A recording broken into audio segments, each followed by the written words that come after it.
Je suis content que nous sommes déjà à l'épisode 30 qui porte sur le fait qu'une vie de prière efficace entretient la santé divine déjà en nous.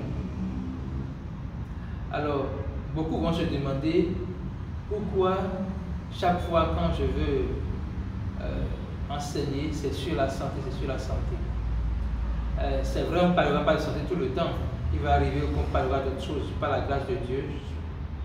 L'année prochaine sûrement, puisque cette année, Dieu m'a mis à cœur de focaliser l'attention sur la santé divine déjà pourvue par Jésus-Christ à la croix et la guérison surnaturelle déjà pourvue par Jésus-Christ à la croix. C'est-à-dire que Dieu, par Jésus-Christ, en payant le prix du péché à notre place, en allant mourir à la croix pour nos péchés, en mourant pour nos péchés, en étant enseveli et ressuscité pour nos justifications, il a pourvu non seulement notre salut éternel, mais il nous a fait grâce non seulement de devenir enfants de Dieu, d'être héritier et co-héritier avec Christ, donc d'être ce que Christ est, d'avoir ce que Christ a et de faire ce que Christ peut faire.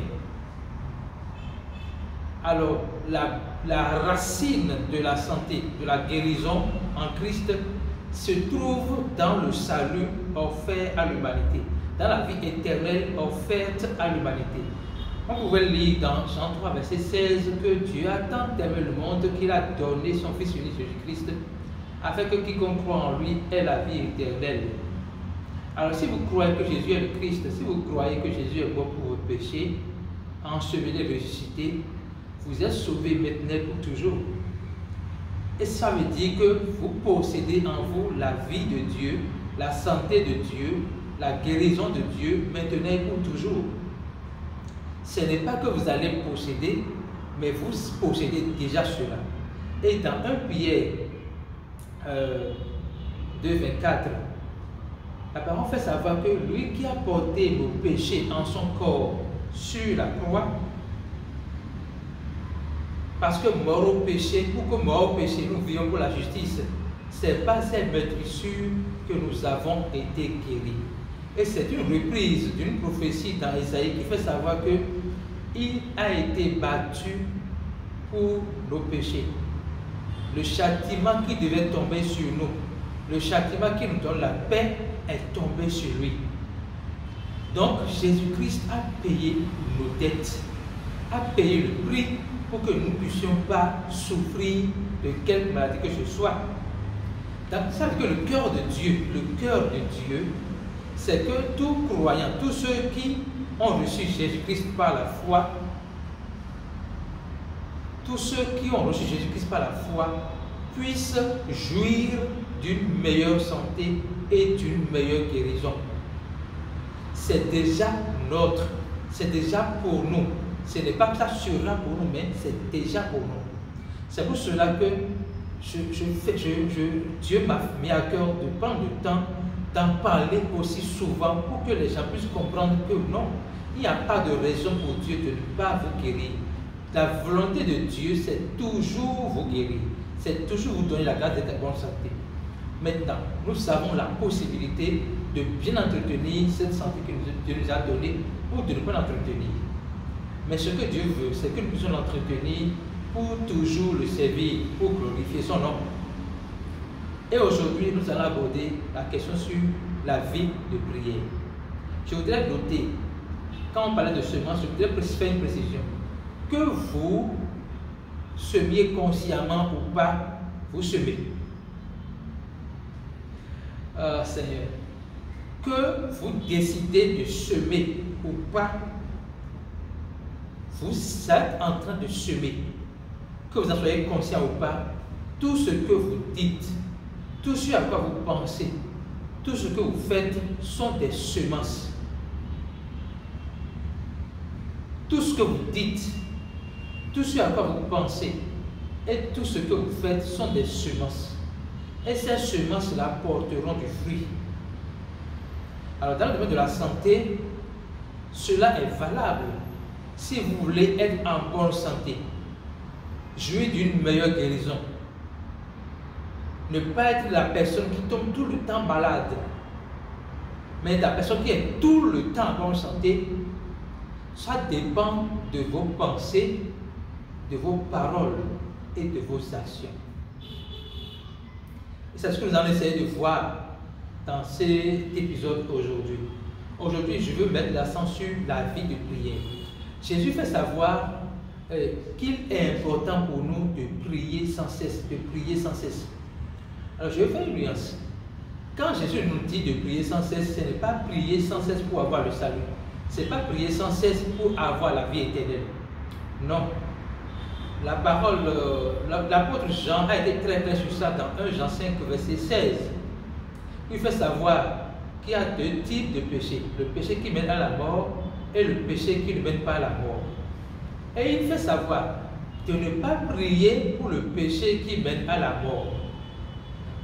Notez bien, Jean a dit de ne pas prier pour le péché qui mène à la mort. Parce que le péché qui mène à la mort, il y a une seule manière d'en être débarrassé. C'est de croire en Jésus-Christ. C'est de croire que Jésus-Christ est mort pour nos péchés, qu'il a été enseveli et qu'il est ressuscité pour notre justification. C'est la seule condition pour être débarrassé maintenant pour toujours du péché qui mène à la mort. Et c'est ça le péché, pas naturel, le péché adamique. C'est le seul péché qui mène à la mort. Tout le reste s'appelle œuvre de la chair. Parce que nous sommes dans la chair, nous allons faire des erreurs. C'est appelé œuvre de la chair. Et ça ne mène pas à la mort, certes, mais ce n'est pas une raison d'en être accoutumé. Ce n'est pas une raison de chérir les œuvres de la chair. Mais il faut également détester les œuvres de la chair. Il faut résister aux œuvres de la chair. Alors, je voudrais continuer pour savoir que prier sans cesse, ce n'est pas prier pour avoir le salut. Nous avons le salut par la foi en Jésus-Christ. Alors maintenant, quand nous avons déjà le salut, pourquoi nous devons prier? Nous devons prier dans l'intention de manifester tous les bénéfices, tout l'héritage, toutes les bénédictions de Dieu liées à cette vie éternelle, liées à ce salut éternel que Dieu nous a accordé. Alléluia.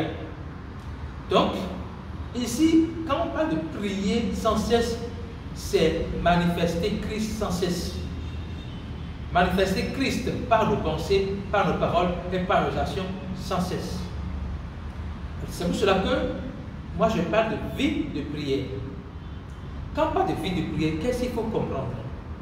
Il faut savoir que nos pensées, nos paroles et nos actions sont toutes des semences. Alors quand on est conscient de ça, il n'y a pas un moment où on dit « je suis en train de prier ». Tu pries tout le temps. Parce que tu veux allier tes pensées tout le temps sur la pensée de Dieu. Tu veux allier ta parole tout le temps sur la parole de Dieu. Tu veux allier tes actions tout le temps sur les actions de Dieu. Donc ça t'appelle à être conscient, éveillé tout le temps. Conscient, éveillé tout le temps. Alors, je vais lire un verset et c'est par là que je vais introduire l'enseignement. Paul fait savoir quelque chose de très important dans Romains 12, versets 1 et 2. Il dit, je vous exhorte donc, frères, par les compassions de Dieu, à offrir vos corps comme un sacrifice vivant, saint, agréable à Dieu, ce qui sera pour votre part un culte raisonnable.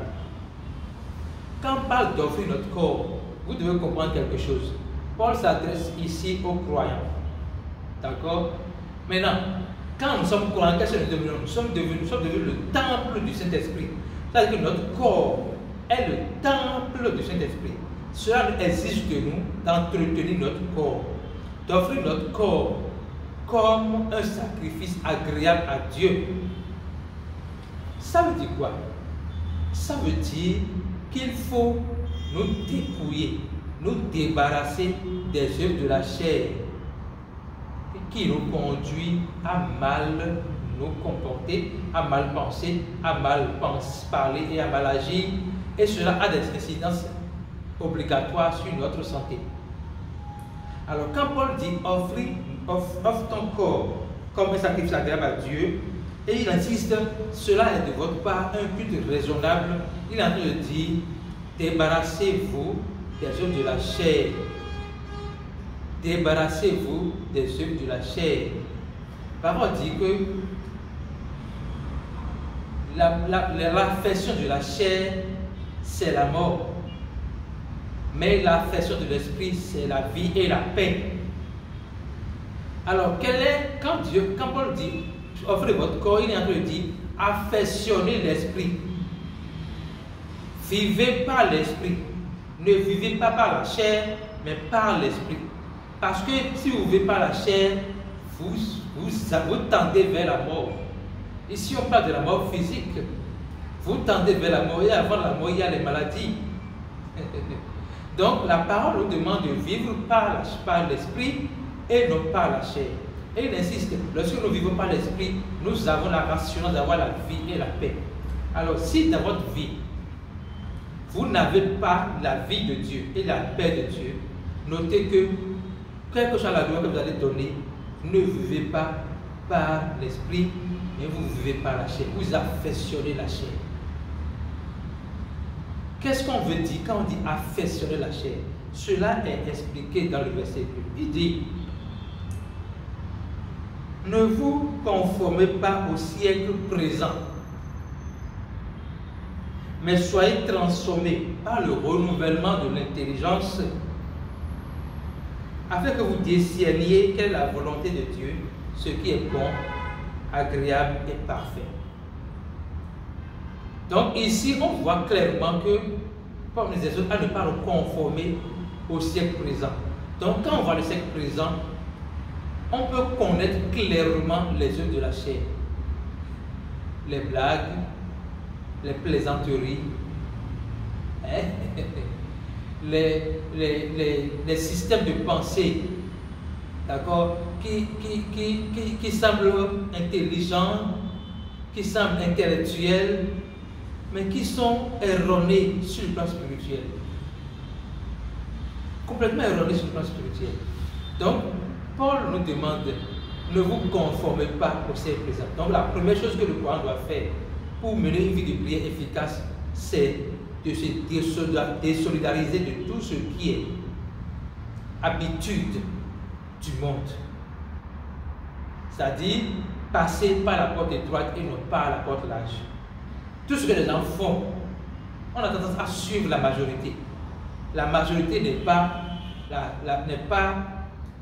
celle qui a raison sur le plan spirituel.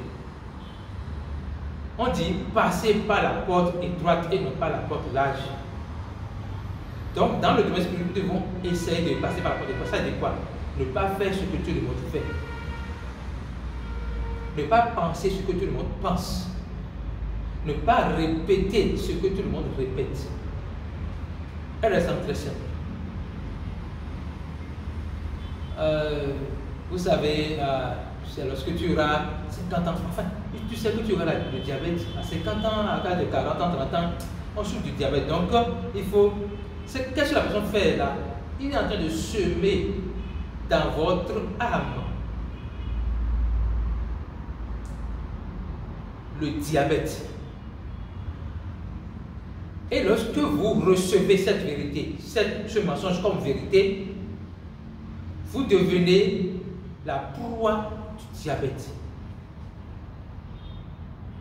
C'est pour cela que je crois que c'est dans Proverbe, non, bien dans Isaïe 54, 17, la parole dit, toute âme forgée contre toi sera sans effet. Et toute langue qui s'élève en justice contre toi, tu la condamneras. Pourquoi Dieu nous dit ça? Il y a une part qui revient à Dieu, il y a une part qui est pour nous. Toute âme forgée contre toi est nulle et de nul effet. Jésus nous donne cette garantie. Mais sur quelle base? Il dit, on peut lire dans Colossiens 2, versets 13 et 14, que Christ a dépouillé la domination, il a désarmé le diable et il a livré tout le spectacle. Ça dit qu'en fait, le diable n'a pas de puissance, le diable n'a plus de puissance. Ce qu'il a pour manipuler, c'est la ruse. Il a la ruse, il peut nous faire des suggestions, mais il n'a pas de puissance. Mais cette suggestion, c'est une suggestion, ça ne s'impose pas à nous. Nous avons la liberté, la possibilité de rejeter ou de l'accepter. Alors, quand il vient vous dire, dans votre famille, les gens meurent de diabète, de hypertension, de l'insuffisance rénale, de ci et de ça, oui, dans votre famille biologique, oui. Vous devez refuser cela en faisant savoir que vous n'appartenez plus à votre famille biologique parce que votre vraie réalité se trouve dans votre famille spirituelle, c'est-à-dire dans le royaume de Dieu. Et dans le royaume de Dieu, il n'y a pas la maladie, il n'y a que la santé. Donc vous déclarez la santé et vous rejetez la maladie. C'est des principes spirituels qui vont s'imposer à votre réalité sur la terre. Donc la parole dit, la vie et la mort sont au pouvoir de la langue. Celui qui aime parler mangera les fruits. Qu'est-ce que ça veut dire? Si vous êtes là à confesser la maladie, ne soyez pas surpris que vous êtes malade. Vous devez confesser ce que vous désirez. Donc, la santé, la guérison. C'est ce que vous devez confesser. Vous devez confesser que vous désirez la santé, la guérison. Je vais vous faire savoir quelque chose. Vous savez, quand on parle de prier à Dieu, en fait, la prière, c'est défini comme une communication avec Dieu. Et ce n'est pas faux. Mais je veux qu'on aille plus loin. Je suis en train de voir que la prière, c'est dire à notre âme ce que notre esprit est. Je vais reprendre ça. La prière, c'est dire à notre âme ce que notre esprit est. C'est la meilleure communication avec Dieu. Parce que notre esprit est scellé avec Christ. Et donc, l'esprit de Christ est en nous. Donc, nous devons juste dire à notre âme ce que notre esprit est. Notre esprit est sain.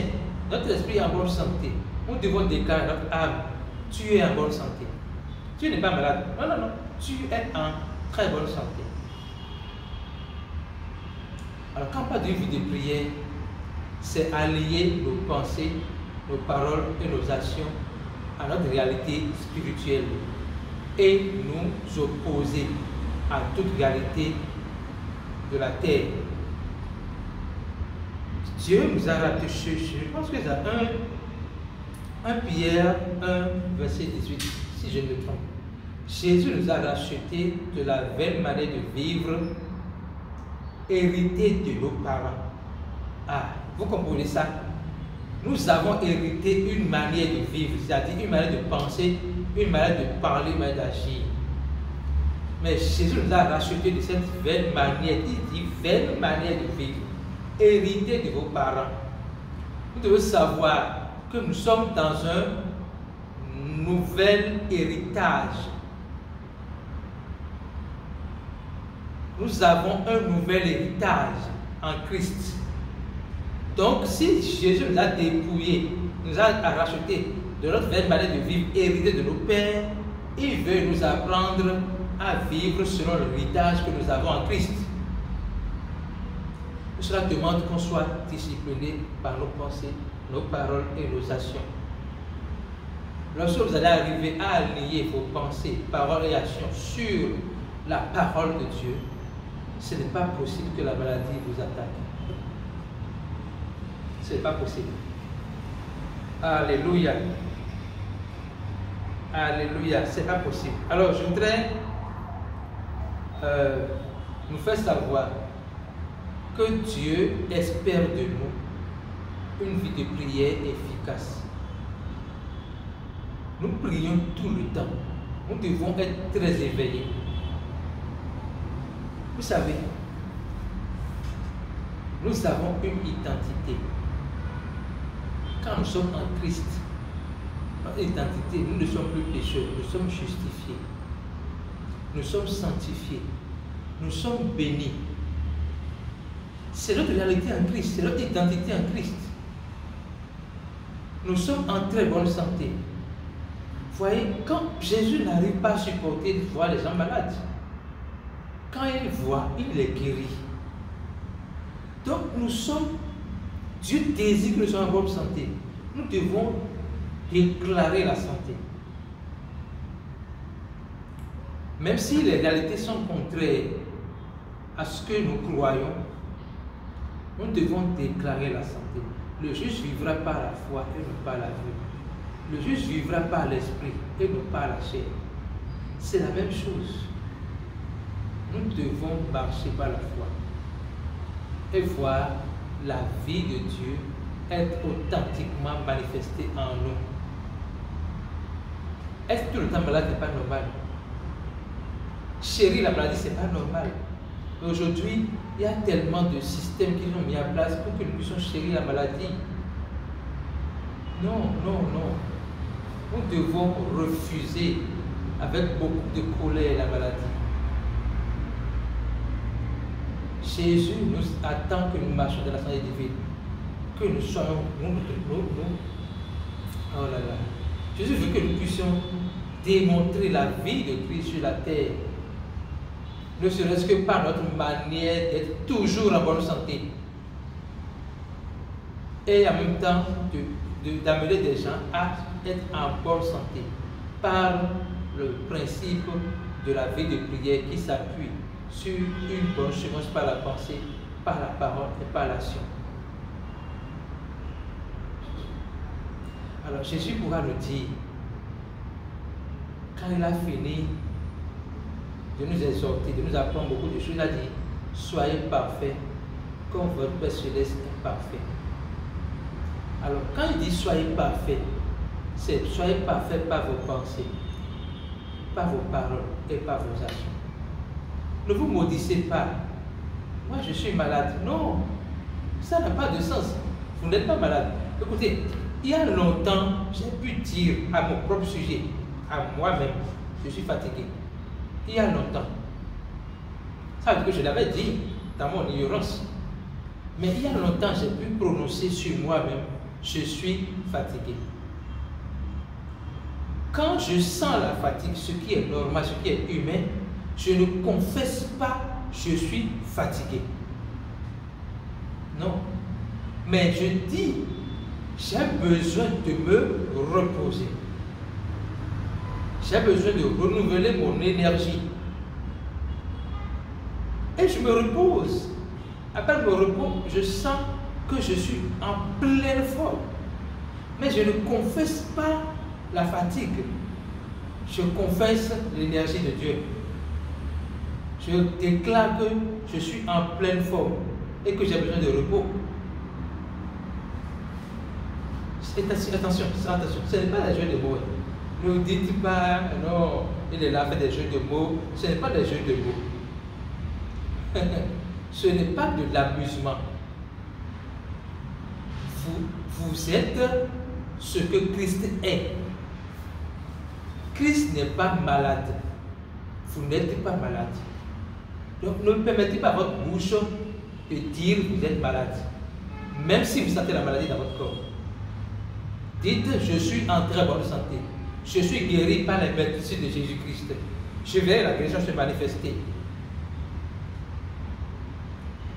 Si vous sentez le besoin d'aller à l'hôpital, et je vais revenir sur ça, allez à l'hôpital. Mais allez à l'hôpital avec la conscience que vous êtes déjà guéri. Et que le médecin va vous soigner le corps. Mais votre guérison n'est pas dans les soins du médecin, mais en Christ. On va revenir sur la question d'aller à l'hôpital. Ce n'est pas un péché d'aller à l'hôpital. Ce n'est pas un problème d'aller à l'hôpital. Ce n'est pas un péché de prendre des médicaments. Mais vous devez savoir que vous devez arriver à un niveau, votre vrai médecin, votre seul et unique médecin serait Jésus-Christ. Parce que vous n'aurez plus jamais de problème de santé. Vous serez capable de vivre, de marcher éternellement dans la santé divine.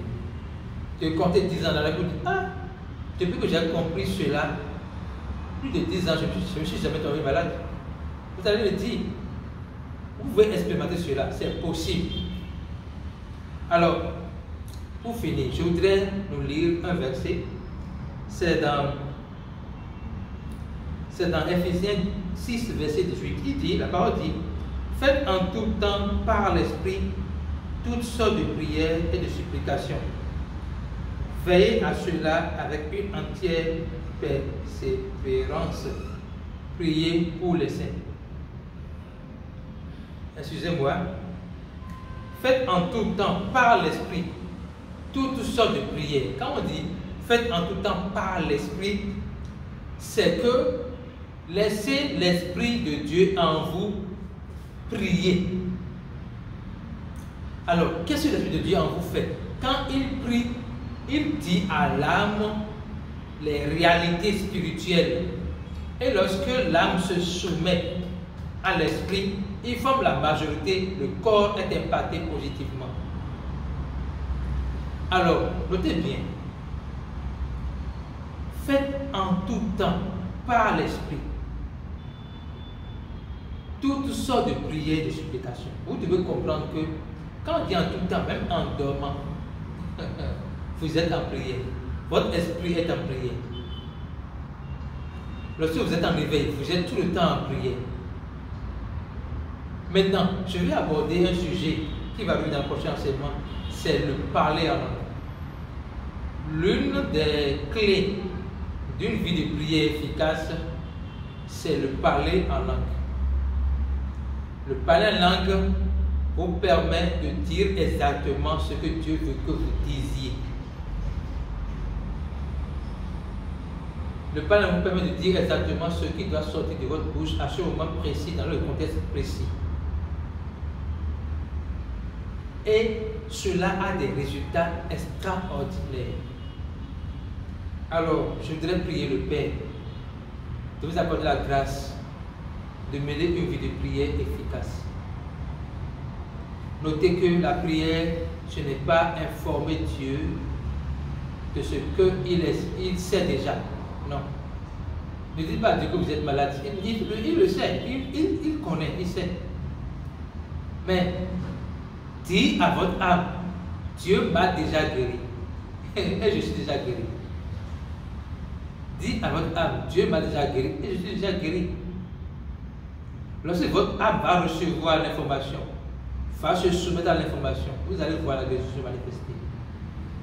Il y a parfois la guérison peut être instantanée, parfois progressive. La guérison peut être instantanée, comme ça peut être progressif. Donc vous devez savoir que quand Paul parle de persévérance ici, vous devez savoir que si vous ne voyez pas la guérison se manifester, vous devez persévérer. Vous ne devez pas faillir dans votre foi, dans ce que vous êtes déjà guéri. Vous devez persévérer dans cette foi. Et à force de persévérer, vous allez voir cette guérison se manifester. Il y a des gens qui sont malades, qui ont reçu cet enseignement et qui ont tenu ferme dans la parole de Dieu. Ça a fait 3 mois pour certains, 6 mois pour certains, mais ils sont guéris. Et parce que ça a suivi un processus normal, ils peuvent enseigner cette guérison aux gens. Oui, les miracles de guérison, c'est bien. Mais les meilleures guérisons, c'est la guérison qui suit un processus où Dieu vous transforme de l'intérieur. Vous avez une révolte à l'intérieur de vous. Vous êtes révolté à l'intérieur de vous contre la maladie. Et lorsque la révolte est totale, la guérison s'estoppe. Alors je voudrais vous conduire, et je l'ai reçu aussi à cœur de commencer par le faire à la fin de mes enseignements, dans la prière du salut. Pour vous qui avez suivi ces enseignements, mais qui n'avez pas encore reçu Jésus-Christ par la foi, je voudrais vous dire que Dieu vous aime personnellement. Il vous aime intensément. Et il a prouvé par la mort de Jésus-Christ sur la croix pour le salut de l'humanité. Et par son assurance de résurrection, il nous a offert le salut éternel. Alors, si vous croyez que vous ne pouvez pas vous sauver vous-même, Jésus vous tend la main. mon fils, ma fille, je me tiens à la porte de ton cœur. Je veux que tu ouvres pour que je puisse entrer. Ne vois pas ce que tu as commis par le passé. Ne dis pas, non, je ne suis pas digne de recevoir la vie de Dieu en moi. C'est toi qui es même plus digne que moi. Tu es digne de recevoir la vie de Dieu. Jésus veut se servir de toi pour bénir plusieurs personnes. Alors il souhaite que tu le reçoives aujourd'hui. Merci Jésus. Je crois que tu es le Fils de Dieu. Je crois que tu es le Christ. Je crois que tu es venu sur cette terre, que tu es mort pour mes péchés. Tu as été enseveli et tu es ressuscité pour ma justification. Je te reçois, Jésus-Christ. Je te reçois dans mon cœur. Je te reçois dans ma vie comme mon sauveur. Mais plus que ça, je t'accepte comme mon Seigneur. Conduis-moi, enseigne-moi, corrige-moi, afin que je puisse manifester qui tu es, au nom puissant de Jésus-Christ. Amen.